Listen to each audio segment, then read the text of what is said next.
Peter began this dive from the same position he used every time, floating on his back on the surface, gazing skyward, breathing slowly and deeply from the abdomen, slowing his heart rate, metabolism and mind.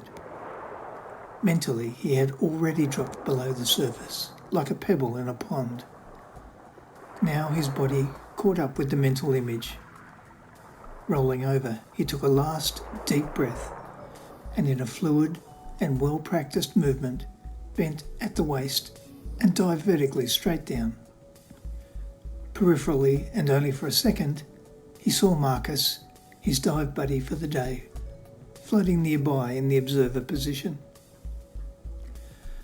The chain from the marker buoy floating nearby dropped away into the depths, just to his left. It was his guide to the dive site. Using flutter kicks and wearing only full-length wetsuit, flippers and goggles, he dropped swiftly and easily, unhindered by the tanks and breathing apparatus, favoured by his friends and Navy colleagues who preferred scuba diving. Free diving was different. Without artificial assistance, he really became part of the marine environment. Down here, he was just another fish. In this world, his senses and awareness were heightened in a way he felt nowhere else. The only sound was the sound of his heart, slow and regular. His dive would last longer if it stayed that way. And it would stay that way as long as he controlled his mental state. As he dropped further, it became noticeably darker, and he knew that he was gradually losing clear sight of the surface. He pushed on. Thinking ahead to the dive site, he momentarily envisaged himself becoming entangled in something there in the depths just ahead. No, forget that. But one more unwanted thought presented itself. Down here, he was not at the top of the food chain. Enough now. Definitely push that thought away. Remain calm. Keep control of your thoughts. Be in the moment. Look around you. Take it all in. Soon the anchor at the bottom of the chain and the dive site itself came into view. Then he was there, in the blue twilight, about 40 metres down, on the flat and sandy ocean bed, sat a small yacht, keel pushed partway into the sand and leaning to port. About half its mast had been snapped off, and the missing portion lay a few metres away, tenuously connected by the rigging. The cause of the sinking wasn't obvious, but here was the vessel, regardless. After spending years down here, the yacht had become encrusted with coral, weed, crustaceans and small fish. For the moment, he too was just part of the ecosystem. He was aware of time and the duration of his dive.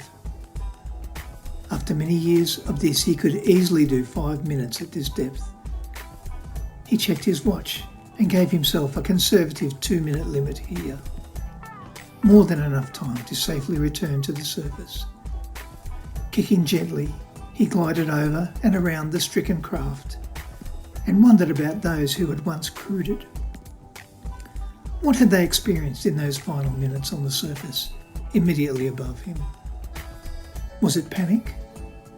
Did they survive? He pushed that thought from his mind and was again in the moment. Although neutrally buoyant, he perched himself on the side of the yacht, almost as if he was enjoying the sunshine above. He felt a wave of emotion as he took in fully the beauty of this world around him, so alien, but after years of diving, also familiar.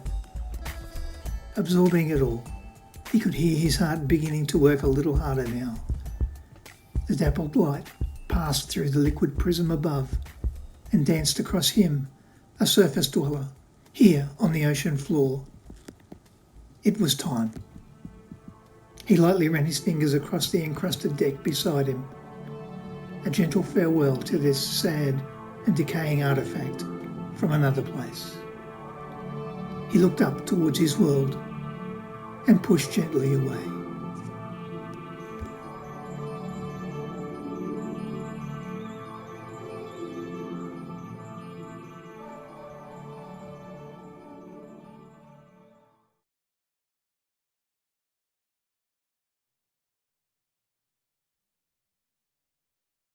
This was crazy. He didn't understand. And his head hurt badly. When he wasn't underwater, he was bathed in a weird red light. And the noise, a combination of insanely loud gushing water and creaking, twisting metal. It seemed like a giant fire hose or a dam spillway was gushing in towards him, while at the same time some enormous beast was in its death throes and emitting its last deafening bellows. He had swallowed and inhaled a lot of seawater. He was coughing and felt like throwing up. But the steady hand of God had him by the scruff of the neck and was dragging him up the steep incline towards wherever it was they were going. They had stopped. The voice of God yelled in his ear above the deafening cacophony. "Get off your arse, Jono. Get up there, you heavy bastard." He had tried to obey the voice of God and had climbed as best he could through the gap he was being lifted towards. He felt dizzy and weak, and it was hard, but finally he was through. "You'll be okay in here for a while, but I can't come with you," yelled the voice of God. He didn't understand. "Come with me where?" he thought. The voice of God yelled one last time, though like everything else, it didn't make any sense. "Hold on in here. They'll come for you. You'll be fine. Tell them I was thinking of them all, please, mate. See you." He felt the hand of God touch him gently on the cheek. Soon afterwards, he heard the muffled sound of metal on metal as a heavy door seemingly closed beside him. He was no longer immersed in water, and for some reason, the voice of God was now gone. Soon the horrible sound subsided, and the strange, rolling world seemed to come to rest with a thud. It tilted slightly, but then ceased moving. The floor had remained at a strange angle. It became quiet. Only the red light remained, and his head still hurt like a bastard. He probed the back of his head with his fingers, and it felt a little messy. Yes, it hurt. So did his leg. He peered at his right thigh. His trousers were ripped, but in the red light he could not tell if they were wet from blood as well as seawater. He probed with a finger, and it seemed to slide a little too easily into where his leg should be. He still didn't understand any of this. What was this place? What was happening to him? He felt sick and threw up a lot of seawater. That seemed to help a bit. There alone in the thick air, bathed in red light and soaked to the skin, he felt the urge to sleep, and unable to resist, he surrendered. A wave of darkness engulfed him and slowly swept him away.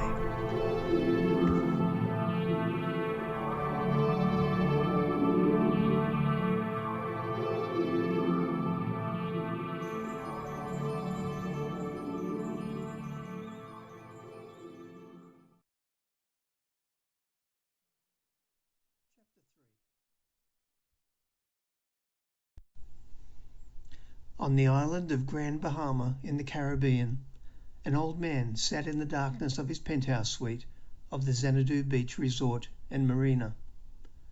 Although he resided in one of the most beautiful places in the world, a place of sunshine, sand and sea, the old man may well have been in a furnished underground car park in Idaho.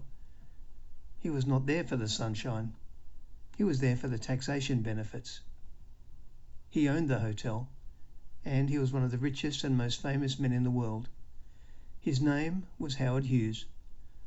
A recluse now for many years, he sat here upright on his bed, a few pillows behind him, propping his emaciated frame into position in his usual state, almost naked, hair, beard and nails disturbingly long. Not that anybody ever saw him. He dealt with the world remotely, and only when absolutely necessary. Food was brought to him and the refuse removed afterwards. The block-out curtains kept his room comfortably dark. The air temperature remained at a constant 70 degrees Fahrenheit. The only light came from the muted colour television. Hughes lifted his eyes from the yellow writing pad he was using to draft yet another set of detailed instructions to the staff of dependable Mormons that interacted with the world on his behalf. Something on the television attracted his attention. It was a news flash. Walter Cronkite was silently mouthing something via satellite. Hughes reached for the remote that never sat more than a few inches away and turned up the volume. Cronkite spoke. Just repeating, a collision this afternoon between the aircraft carrier USS Vinson and an Oberon-class submarine from the Royal Australian Navy, the HMAS Geraldton, has resulted in the sinking of the submarine with all hands aboard. Both ships had been taking part in joint naval exercises off Hawaii. It is believed that a fire and explosion in the aft torpedo room of the submarine had forced it to the surface in an emergency procedure. The captain of the Geraldton had managed to get a brief message away during the ascent. Unfortunately, the stricken sub had surfaced in the direct path of the Vinson. There was apparently no time to avoid the collision. The submarine was almost sliced in two and sank almost immediately. Damage to the USS Vinson is described as relatively light, and there are seemingly no serious US Navy casualties. From available reports, the HMAS Geraldton now sits on the sea floor off the coast of the main Hawaiian island of Oahu at a depth of about 300 feet. US Navy divers report the sub rests with the bow section almost completely severed. The ship is listing well over on the port side, making impossible any attempts to connect rescue submersible vehicles to the emergency hatch on the top of the hull. There are unconfirmed reports that US Navy divers have detected tapping from inside the Australian sub. Authorities from both the United States and Australia are said to be trying to establish possible methods of rescue. It is believed that the options are, however, limited. Full details at 6. Cronkite disappeared, and I Love Lucy returned. Despite his Fu Manchu appearance and his manic phobia of germs, Hughes remained as brilliant as he had ever been. In his life he had been many things: millionaire playboy, movie producer, creator of the commercial air transport system, aircraft designer and world airspeed record holder, political manipulator and fixer for the CIA. Hughes turned Lucy down, reached for the phone beside the bed and pushed the orange button. A second later he spoke. "Bob, it looks like we might have something else useful for the Explorer to do." "Yes, the Explorer, in Hawaii. Cronkite has just been going on about an Australian sub that has sunk off Oahu. There may well be survivors inside, but options for getting them out don't seem to be obvious to the Navy at the moment. Now, the Explorer is just sitting there at Pearl, and damn it, retrieving sunken subs is what she was built to do. And this one is in a hell of a better spot for retrieval than the rusky one we got for the CIA. Now, I want you to get onto the Navy and let them know they have the Explorer right there. They were getting ready to bring her back to the mainland anyway, so she's good to go. Let the captain of the Explorer know what I've told you and get on to the Navy brass and get things happening. Okay? Good. He replaced the phone, turned the volume of the television up again, and returned his attention to his notepad. On the TV, Lucy and Ricky were arguing again.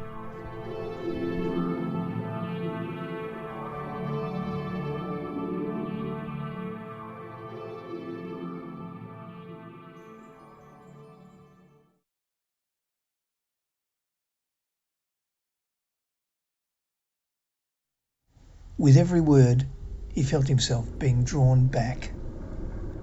"John! John, are you still there?"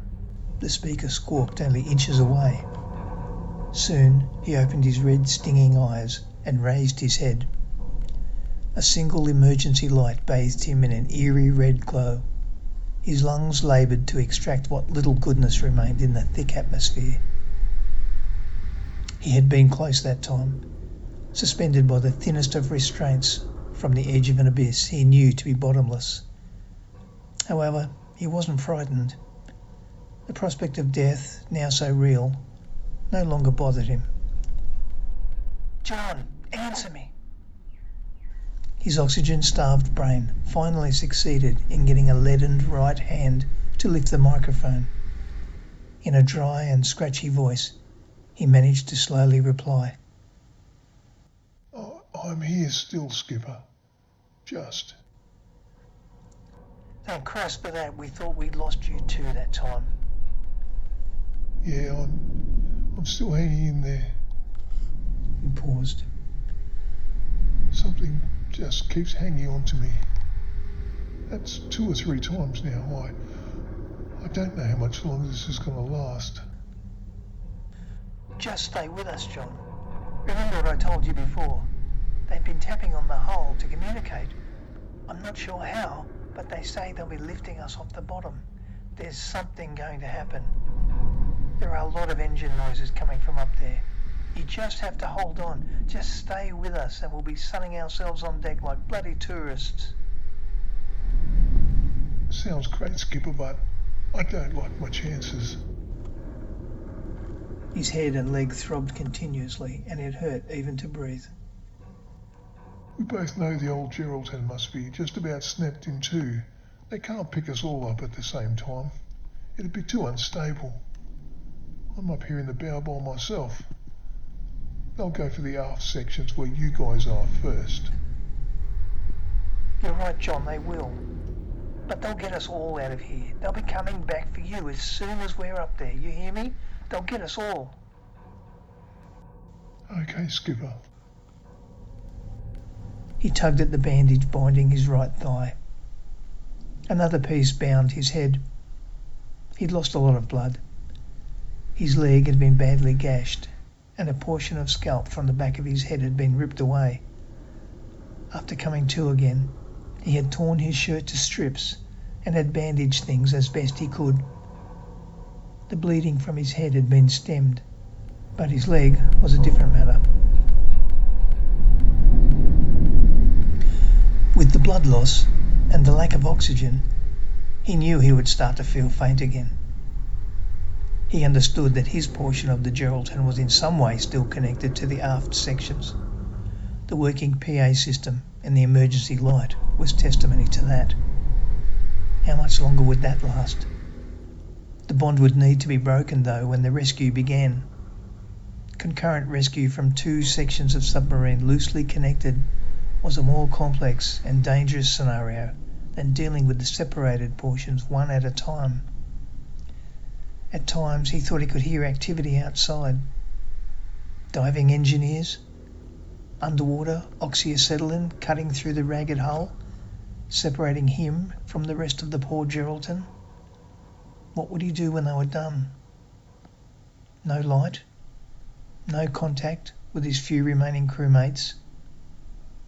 There would be just him, silent in the cold and darkness. Well, just him and Davo, who he knew was floating lifelessly on the other side of the wall he now leaned against. Davo, who had saved him. He and Davo had always been good mates, even back in school. They'd grown up together and shared a lot of good times. Davo was the brother he never had. In the hours since he woke, his addled mind had been able to piece together the memory fragments and recreate the events he and Davo had experienced after the collision. When the ocean had poured in, Davo had dragged him almost unconscious towards the open hatchway to the bow section and thrown him through. The angle of the sinking vessel had caused the door to hang downwards towards the incoming torrent. The door could not be pulled closed from the bow side. It was too heavy. It had to be lifted and pushed closed from the sloping deck on the other side, with tons of water rising towards them every second. It was the only way to fasten the hatch and protect the bow section. Davo did that for him. That was Davo for you. That's what a brother would do. By the time John had awoken, it was all over and he was alone. And as the blood drained slowly from his body, so too did life itself. He'd drift in and out of consciousness. The last time, he felt he had only just made it back. What had stopped him? Perhaps it was just not his time. What or who determines that? As he pondered these questions, he felt himself begin to slip away again into the darkness. He wondered if the answers would come.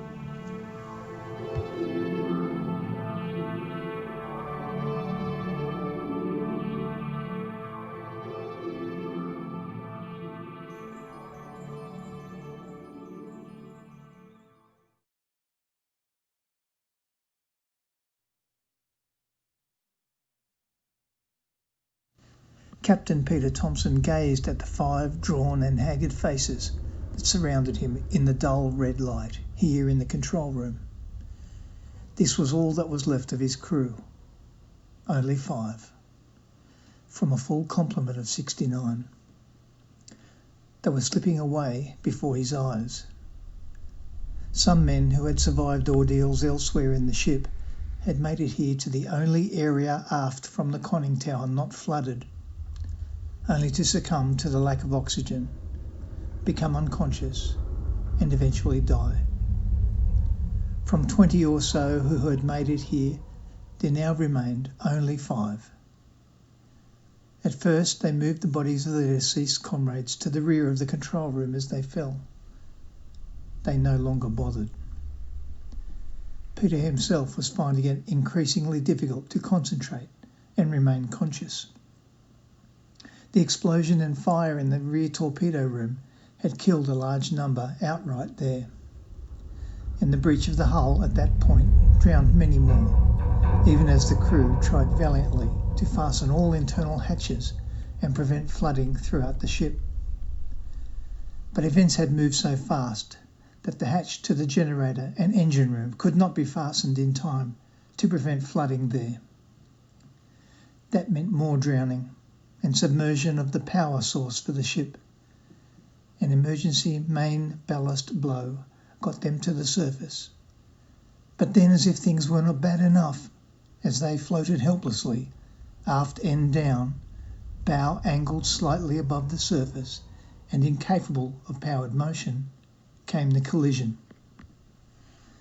Before this, he had called the crew in the forward sections back to the control room with the other survivors for eventual exit through the conning tower. As far as he could tell, only Torrens and McPherson had not made it through. The Geraldton had been hit in the accommodation room and galley, about of the third of the way back from the bow. And of course, now poor John Torrens, alone in the bow, was the sole survivor from forward of the control room. So many fine men lost. He felt the intense pangs of a sense of loss no captain can bear to experience. He knew that this would forever weigh upon his conscience and his soul. There would be time to work out how all this had happened, but for the sake of the few men around him, this was not that time. Now was a time purely of survival, and he was determined to get all his remaining crew to safety, even able seaman John Torrens.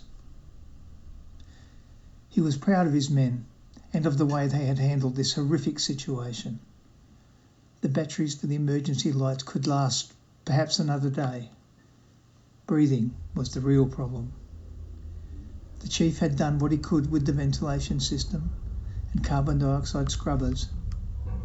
Although it had kept them going so far, the air was thick and foul, and he knew that the technology would soon reach its limits.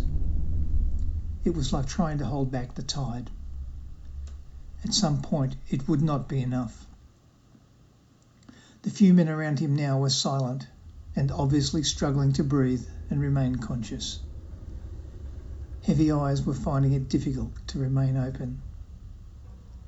But as the oxygen level dwindled, so did the perception of the danger of the situation they were in. Perhaps it was the one positive feature of dying of oxygen starvation. Although you will eventually die, you won't die in a panic. At some point, you just close your eyes for the last time.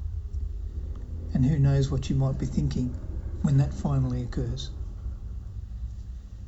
Peter was harnessing his faculties as best he could, but he understood that his perception of his surroundings was slowly ebbing away.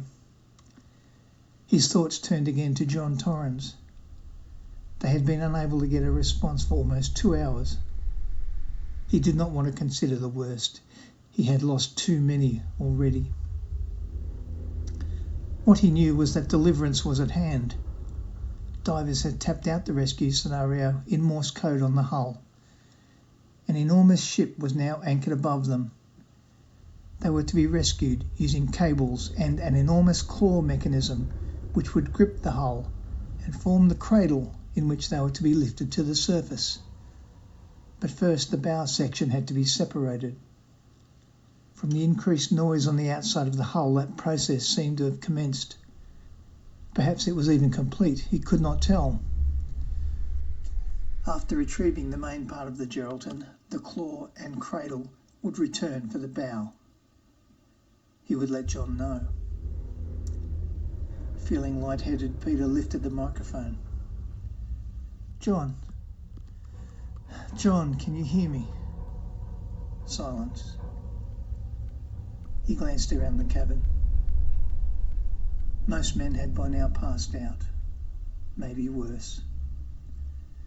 In the pale red light and shadow, their inert frames leaned awkwardly against each other and the control room fittings.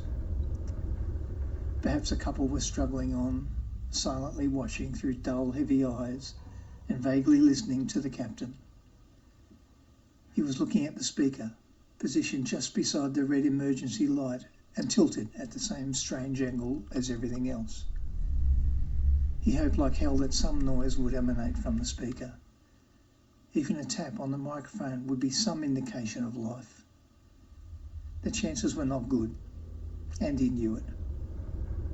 When a reply did come, the captain was totally confused. Skipper, can you hear me? I have to talk to you. Was this the same man he had heard 2 hours before? That man had struggled to speak and to even breathe. Although still familiar, this voice was almost the voice of someone else. Captain Thompson. Captain.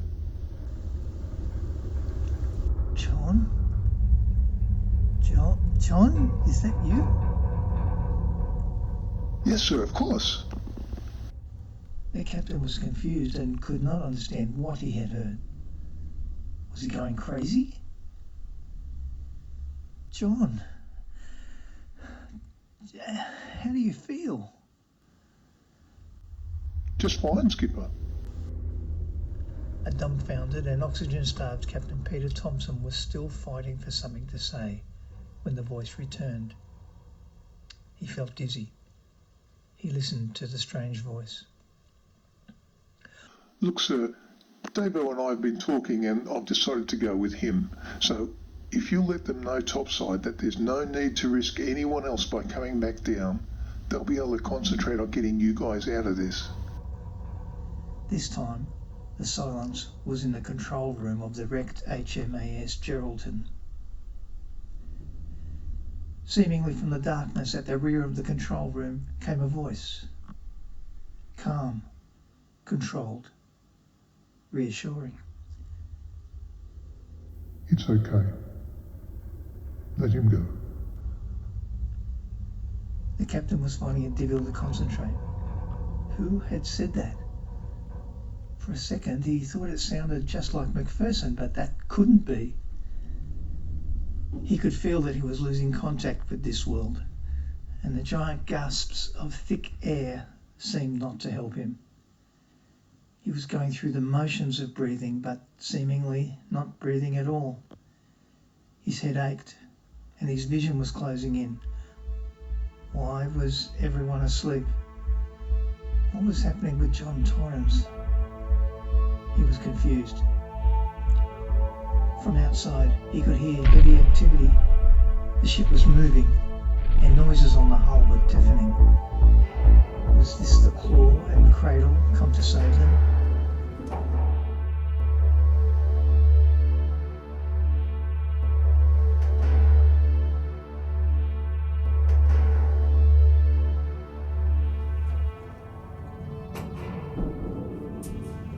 Soon the Geraldton rocked a little, then lurched. Peter was finding it harder to breathe the thick molasses air. He began to see brief, familiar images from his past, strangely out of order. Leaving port on the Geraldton, the day he and Helen were married. Looking down on the Swiss Alps from 30,000 feet on his way to London. Consoling his mother on the day his father died. Sitting on the deck of a sunken yacht on the bottom of the sea. But now, as the memories faded, he could no longer keep open his heavy eyes. With his mind seemingly in the process of closing down, he perceived the ship heaving to one side, and he felt himself being thrown across the control room. On his knees and leaning against the control board, he felt nothing. The captain could fight no more. And despite his efforts to grip the reality of what was going on around him, he eventually lost this struggle. He felt himself slipping to the floor, and in futility, drawing in huge lungfuls of stinking, polluted and oxygen-exhausted atmosphere. This was it. The darkness swallowed him.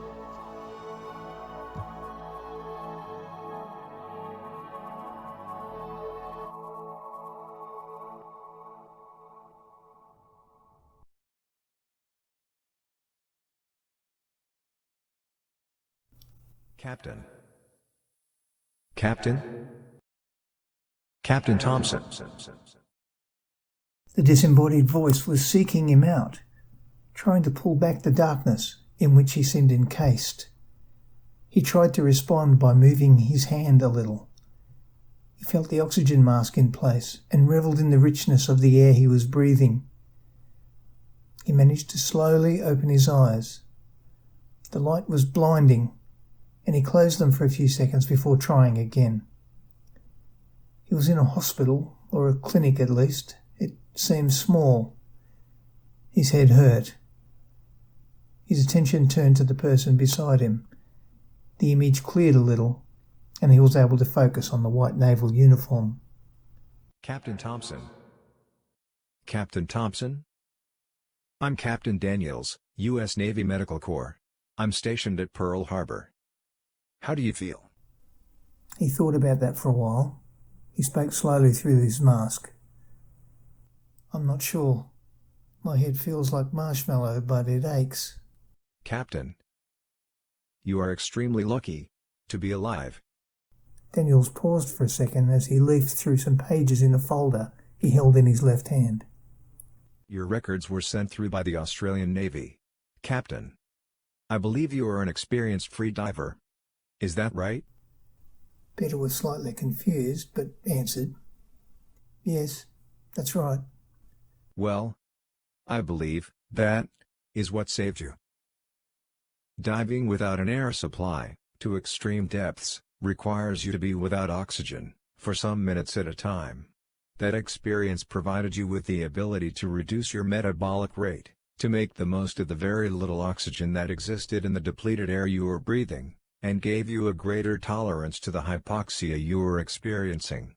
As the atmosphere in the Geraldton worsened, you were able to make the most of the minimal amount of oxygen that remained. Peter looked at Captain Daniels blankly, and then it started coming back to him. The last thing he remembered was falling in slow motion to the floor in the control room of the Geraldton. He thought that perhaps he had been the last to succumb. He had watched as one by one the few remaining crew slipped into the darkness. Eventually he too could hold out no longer. He remembered that the rescue retrieval had begun, then nothing, until he had opened his eyes just now. Peter looked at Captain Daniels. My crew. Daniels took a breath and just said it. Captain, you are the only survivor. And we think if the rescue had taken even a few minutes longer, you would not have made it either. The difference between you and your crew was your free diving experience. It saved you. You will need to be monitored to see if you have sustained any functional or cognitive impairment. Peter was not thinking of himself. He was numb. His entire crew was gone. He took it as an almighty blow, like a sledgehammer to his chest.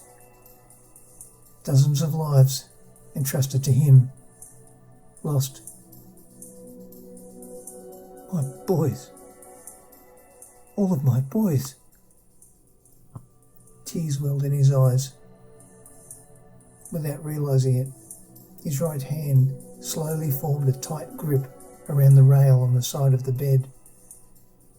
Captain Daniels saw the knuckles turning white. He rested a hand on Peter's forearm. Peter, you did everything humanly possible for your crew. Please know that in time, you will be able to see that. Peter dabbed the sleeve of his hospital gown to his eyes. For some time, he just lay there, staring blankly towards the wall. And a porthole. A porthole. He realised then that he was still at sea. He now felt movement beneath him, almost imperceptibly, the movement of being on a large ship on a peaceful ocean. Where am I, Captain Daniels? What is this place? Captain, we're aboard the Hughes Glomar Explorer, owned and operated by Mr. Howard Hughes. This is the sick bay and surgery. The section of your ship that you were in was lifted from the sea floor. We got you out as soon as it came aboard. Actually, divers cracked the hatch as soon as you cleared the surface. It's lucky for you that they did. The Explorer was designed to do precisely what it did today. Retrieve sunken submarines. Actually, the depth you were in posed no real challenge. It had already retrieved from 17,000 feet. A job like yours at 300 was well within the capabilities of the ship and its crew. Mr. Hughes was kind enough to lend us his toy for this important job. It was already at Pearl Harbor, and was about to sail back to the mainland. You are fortunate in many ways, Peter. Peter stared blankly. But my crew, Captain, I wasn't able to save any of them. That thought clawed now at his soul. They trusted me. I failed them. Without realising it, he was staring a hole through a blemish in the linoleum floor. Daniels could see the depth of despair in Peter's eyes. He rested a hand gently on Peter's shoulder. A figure peered around the door from the corridor, another white uniform. Captain? It's coming aboard now. Thanks, Kowalski. The uniform called Kowalski dashed away. Captain Thompson. The bow section of your ship is being retrieved now. It will be on board soon. I wanted to know if you wish to be there for that. Are you well enough? Do you think you are up to it? I understand there may be a crew member in that section? Yes. There was one survivor of the collision there, Able Seaman Torrens. We were in communication with him. Somehow a comms line from the bow had remained in contact with the control room, and we could talk. I was able to keep his spirits up, I think. But he may have been pushed over the edge mentally by what he was going through. Our last talk was very strange. He had been fairly badly injured and was losing breathable air, just as the rest of us had been. A couple of times he seemed to slip away, but at the end there he became rejuvenated. I can't think of any other way to say it. He knew that our section of the ship was being retrieved first, but I told him that we would be back soon to get him. He told me not to bother. He said that his mate Dano, Midshipman McPherson, had come to get him. He said he was fine and he wished us well. Poor bugger, his mate had died in the collision. Torrens had lost it. I can't blame him. That was about when the final dissection of the ship took place. I lost consciousness on the way up. I think I was the last. Indeed, Captain. If you are up for it. That section of your ship is coming aboard now. Yes, I must be there. Perhaps he's still... Peter threw back the blanket and ripped the mask from his face. Fine. Let me help you. We have managed to pull together some clothes and footwear for you from the crew of the Explorer. Peter felt off balance as he swung his feet around and unsteadily planted them on the floor. Slowly and carefully he swapped his sickbay gown for the clothes and footwear Daniels had retrieved from the shelf beside the door. After a moment or two for Peter to adjust to being on his feet again, Captain Daniels carefully guided him through the door to the corridor. Perhaps, thought Peter, perhaps there is still time for a second miracle.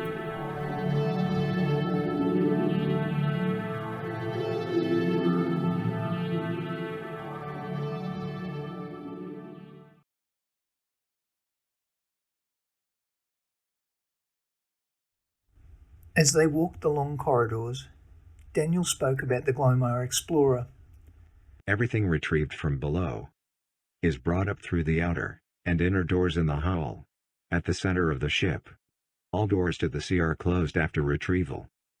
The water is pumped out, and we can access your ship. There is room for both sections, side by side. Peter tried to take it all in, as he gradually regained his faculties. A few minutes later they passed through a door to an area labelled Moon Pool. They stood on a viewing platform, attached high on the wall of an enormous metallic cavern, rectangular in shape. A retractable roof was immediately above them.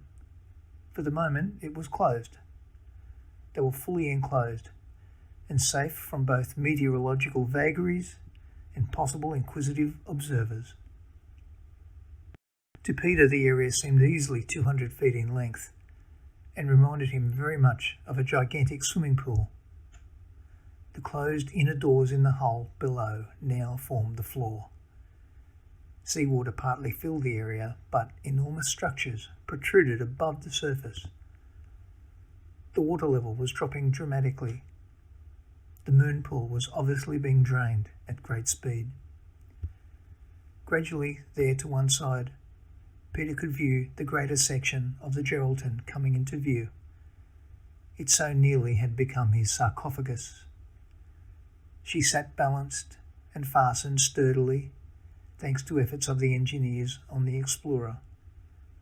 His beautiful ship, his first command, looked a pitiful sight, smashed and without her bow. The damage was tremendous. The collision had sliced and ripped the hull with amazing force. Shards of jagged metal, plumbing bent and snapped, and strands of electrical cabling protruded and hung at strange angles. Alongside, cables descending from the derrick above were supporting the enormous cradle containing the bow. After being placed in position, the bow achieved a kind of equilibrium, and the support crew managed to reinforce and chock it into stability too, making safe access possible. It was angled slightly to allow drainage. The giant claws clutching at the bow slowly released their grip, and the cradle pulled up and away to the higher reaches. Peter and Captain Daniels had already begun descending the stairway to the bottom of the now emptied pool. The two captains reached the bow section as the first of the Explorer crew and Navy specialists had finished positioning a gangway for access. It allowed access from the pool floor through the shattered galley area directly to the door of the torpedo room. Peter could see that the hatch was open and seawater was running out onto the pool floor. The flow quickly trailed off. He stood silently, mouth agape. Captain Daniels saw it too. Captain Thompson, didn't you say that you were in communication with one of your men in this section? This door has been opened to the sea. Madigan, did your men open this hatch? No, Captain. She came in like that. We were planning to open it as it broke the surface, as we did for the other section, but as you can see, somebody may have beaten us to it. Peter was in shock. But that's impossible. I spoke to Torrens. Captain Daniels, I must go in there. I told him we'd come back. He may be the last of my entire crew. I must keep my promise. Of course, Captain. Captain Daniels called to the man about to enter.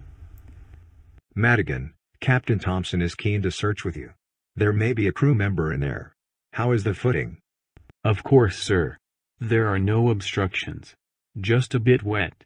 I think the captain should be okay up here. Madigan swung the door wider, and he and two other rescuers stepped off the gangway and into the torpedo room, torches already searching in the darkness. Leaning on Captain Daniels, Peter stepped up the gangway to the door. As he reached it, from the darkness came a beam of light and a voice. It was Madigan, already inside. Captain, I think you should see this. Peter stepped forward and was handed a torch. Although this section had been flooded, things were in surprisingly good shape. The torpedoes, unarmed and inert, remained fastened in their cradles.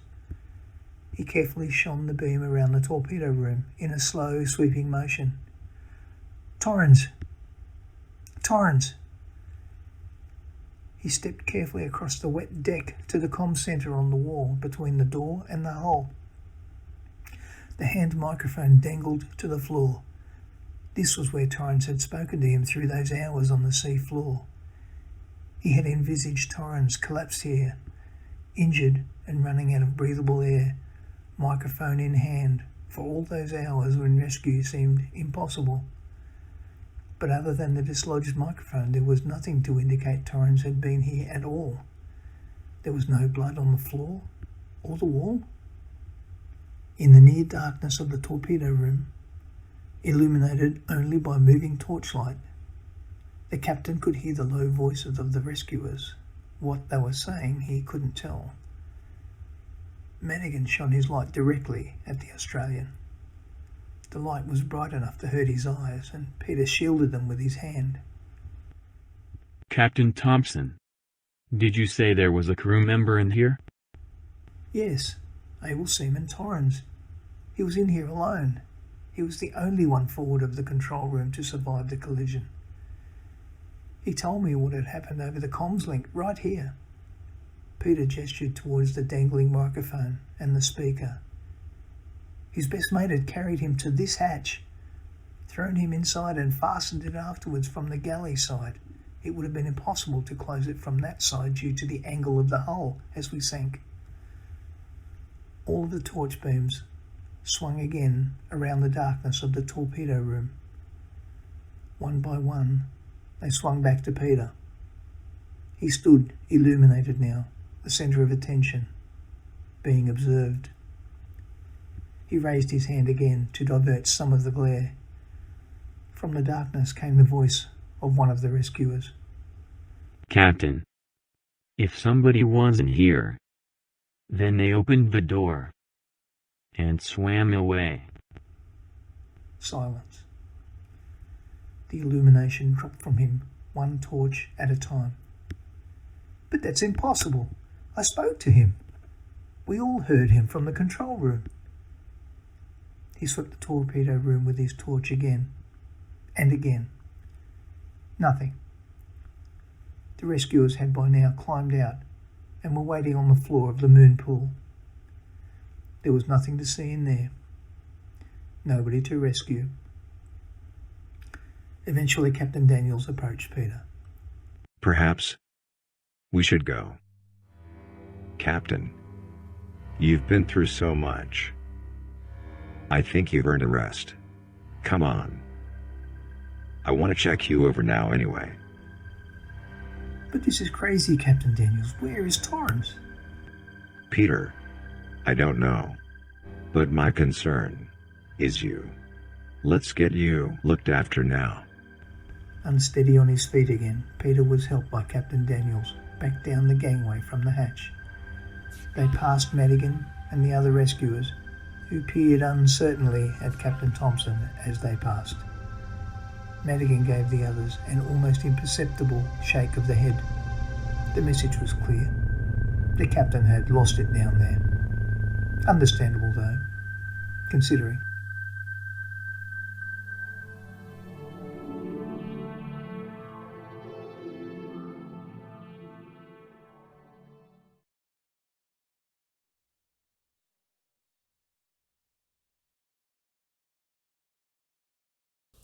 Seated comfortably, Peter was looking past Dr. Ray at the arrangement of certificates and tokens mounted on the wall behind him. He had viewed them many times now. Such a collection, a measure of a happy personal life and a long and full professional one. The family photos, Dr. Ray and his wife, grown children and some grandchildren, at home and on holidays.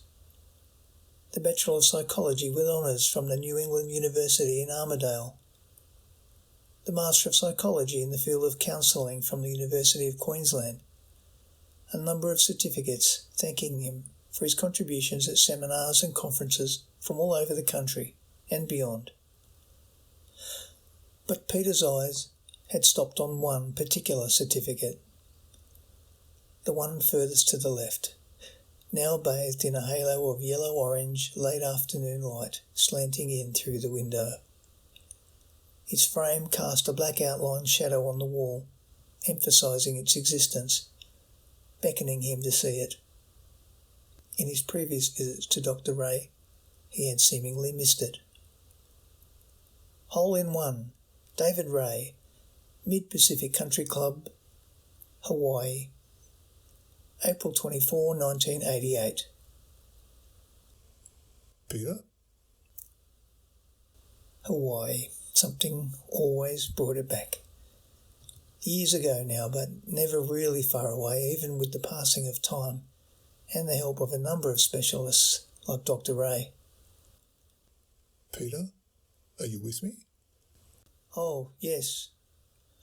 I'm sorry, Dr. Ray. I was admiring your acknowledgements and just drifted off for a second. He was speaking to Dr. Ray, but his eyes never left the certificate. Hawaii. Peter, here I am. Dr. Ray was leaning forwards towards him, but glancing now over his shoulder, he noticed Peter's fixation was the certificate by the window. I see. Hawaii. Peter now looked at Dr. Ray. The spell had been broken and their conversation resumed. What are you thinking, Peter? Peter thought for a while. So many things. He glanced at his own hands folded on his lap, fingers tightly intertwined. You've been a great help over the years, but sometimes... Go on. eyes still downward. It's hard sometimes not to think of the loss of so much. My crew, my ship, my career, my health, my state of mind. Yes, Peter. You have certainly been tested, there's no doubt about it, but you are strong. You've always been strong. You've had to be. We have talked things through many times now, and here you are, still strong, still here. Despite your thoughts, which come along from time to time, we've talked about how you can be ready for them when they do. You've built a new life, new friends and acquaintances.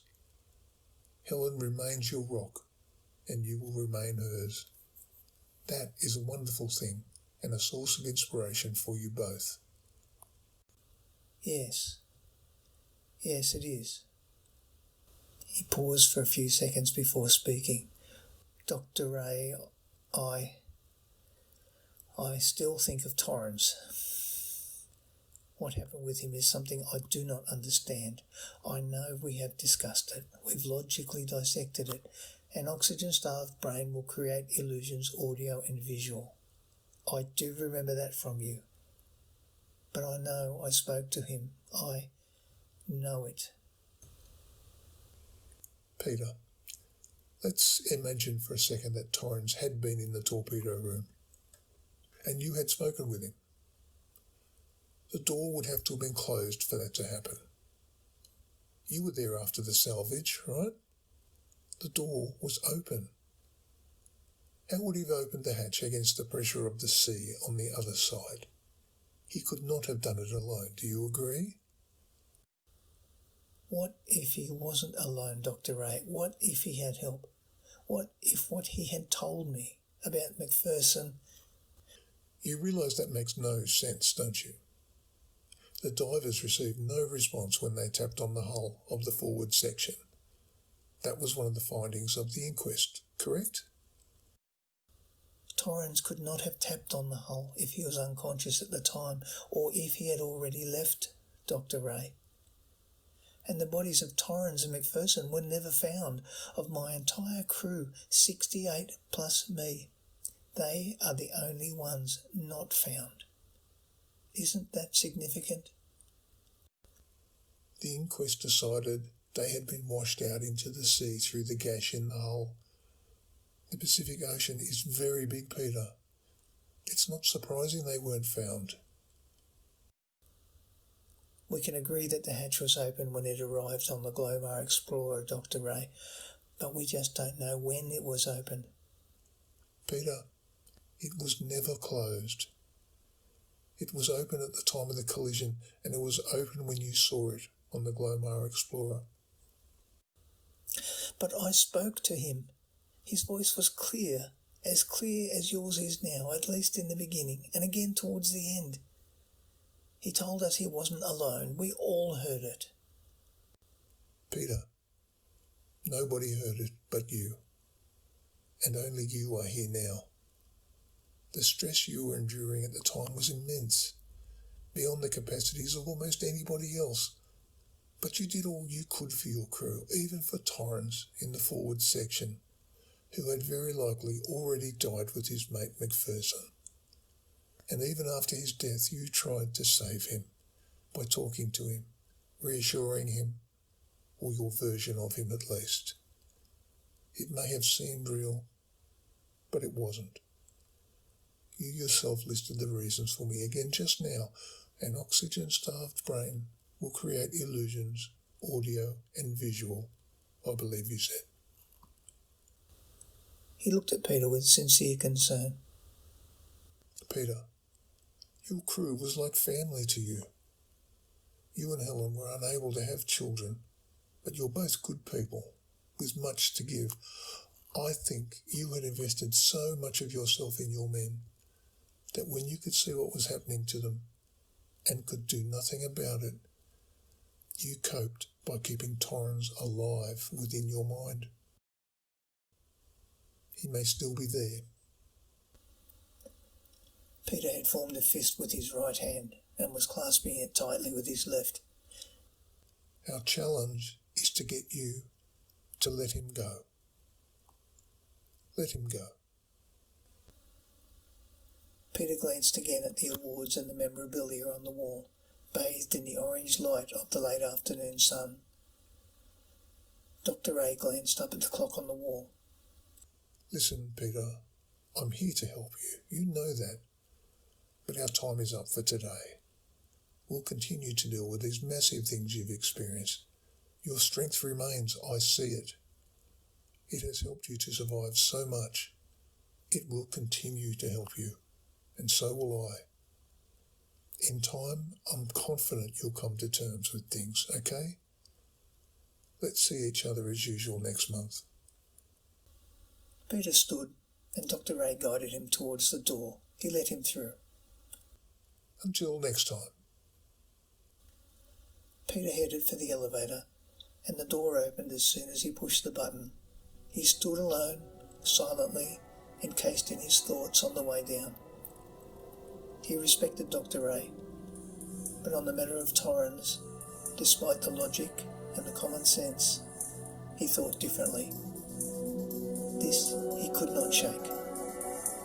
Sometimes he almost felt that he had been there on the other side with Torrens, like he had also experienced those events forward of the control room. He could recall them with clarity in his dreams, as clearly as the events in the control room itself. His dreams were more like memories. This he could not explain with logic and common sense. He was anchored to events from long ago, and no amount of analysis seemed able to break the chain holding him there.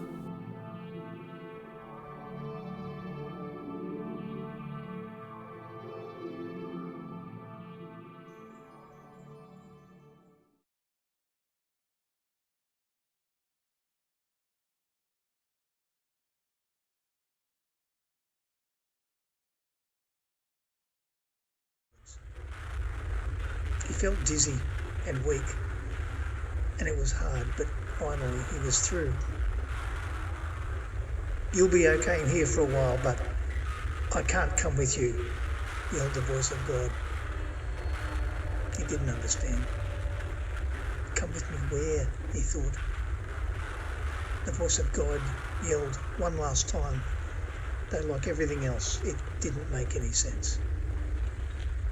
"Hold on in here. They'll come for you. You'll be fine. Tell them I was thinking of them all, please, mate. See you." He felt the hand of God touch him gently on the cheek. Soon afterwards, he heard the muffled sound of metal on metal as a heavy door seemingly closed beside him. He sat bolt upright in his bed. He was pulling in deep breaths, and beads of sweat rolled down his forehead through his thinning grey hair. A gentle hand reached through the darkness and took his hand. Darling, it's okay. You're okay. You're home. Was it Torrens? Yes. Yes. In the darkness, the old man breathed deeply, trying to calm his thoughts and control his body's reactions. He slowly lay down. His heart pounded, as it always did at times like this. Shh. It was so long ago, darling. You're okay. We're together and you're safe. Rest now. She stroked his brow in calm reassurance, as she had done so many times through the years, and eventually in the darkness his breathing returned to normal. He still remembered his free-diving days long ago, when controlling his body had been second nature. He lay there for a long time, seeing the faces of those lost so many years ago. Eventually, as calmness returned, he could feel himself surrendering to the lost souls at rest in the depths, and once again they beckoned and reclaimed him.